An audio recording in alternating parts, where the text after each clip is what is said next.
यही एक इम्तियाज है इस सेंटर का, ट्रांसफॉर्मेशन इंटीग्रेशन लर्निंग सेंटर का, कि यहाँ पे 8 थेरेपिस्ट एक बच्चे पे काम करते हैं। माशाल्लाह। बच्चा एक ही रहता है। अच्छा। इसी तरह पर मैंने कहा कि 25 थेरेपीज हैं जो हमने डिजाइन की हैं, जो एक बच्चे के ऊपर अप्लाई हो रही अच्छा। है। तो हमारे यहाँ सारे सेशन 1:1 होते हैं, सिवाय सोशलाइजेशन रूम। अच्छा। क्योंकि इसका पर्पज ही यही है कि ये बच्चा को सोशलाइज कैसे कराए, कि इंसान के बगैर नहीं रह सकता, इंसान को बाहर जाना है। तो इसके अंदर फिर ये कॉन्सेप्ट यही है कि हम यहाँ पे इस कमरे के अंदर उसको लेके आते हैं बच्चे को। यानी जब बच्चा आया था हमने उसका असेसमेंट कर लिया, हमने उसका स्कैन कर लिया। उसके बाद अगर वो बच्चा बहुत हाइपर था तो हम उसको मेल्ट डाउन करने के लिए सेंसरी में ले गए।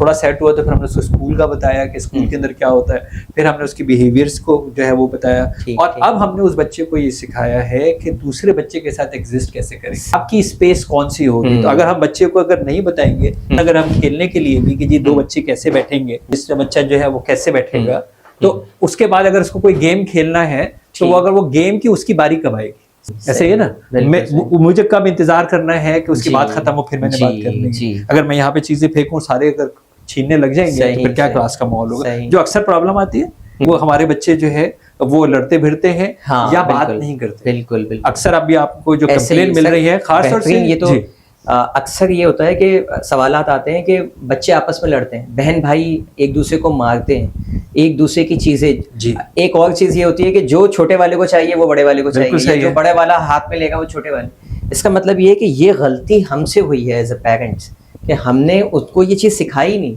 कि आपकी कैसे टर्न आएगी, कब कौन किससे खेलेगा।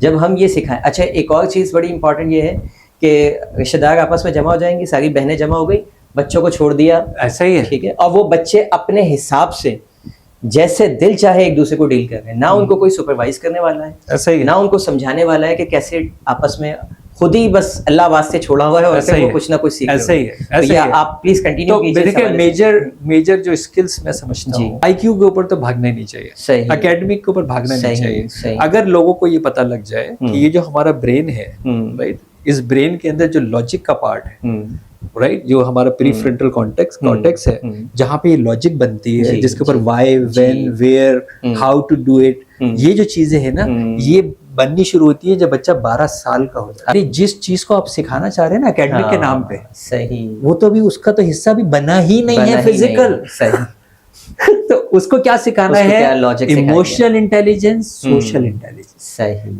आप सिर्फ दुनिया में सब सर्वाइव कर सकेंगे अगर आप इमोशनली इंटेलिजेंट हैं और सोशल इंटेलिजेंट हैं। अगर आपको अपना काम निकलवाना नहीं आता, सही, अगर आपको लोगों को अप्रोच करना नहीं आता, तो आप जिंदगी में अपनी ना बात बनवा सकते हैं ना कुछ बेच सकते हैं। ठीक ठीक ठीक, ऐसा ही है ना। अच्छा, हमने उनके हाथ में ये गैजेट दे दिया, वो उसको पता ही नहीं है, उसकी दुनिया सिर्फ ये है, तो उसको पता ही नहीं है कि मुझे दूसरे से कैसे बात करनी है, कब बात करनी है, ये बात करनी है नहीं करनी है। उसके इमोशंस रीड नहीं कर रहा, अपनी तकलीफ भी है तो नहीं बता पा रहा। सबसे इंपॉर्टेंट है emotional intelligence and social intelligence, और हमारे यहाँ ना इसका कोई कॉन्सेप्ट है, ना इसके ऊपर कराया जाता है। और वो ये जैसे मैंने आपको कहा कि अनफॉर्चुनेटली एकेडमिक तरजीहात होती है जिसका अभी वक्त ही नहीं आया। बिल्कुल सही। और सारी दुनिया के जो अब मॉडल आ गए हैं स्कूल के, जो वो इसी पे काम कर रहे हैं, वो सोशलाइजेशन पे काम कर रहे हैं। बिल्कुल ऐसे ही है। फिनलैंड इसके ऊपर बड़ा आगे जा रहा है। बिल्कुल ऐसे जापान की मॉडल है, जहाँ बिल्कुल यही मॉडल है, लेकिन हम वो एक अंग्रेज की छोड़ी हुई जो बाकियात हैं जो उन्होंने कैंसिल कर दी है, लेकिन हम जो है वो नहीं कर रहे हैं उसके ऊपर।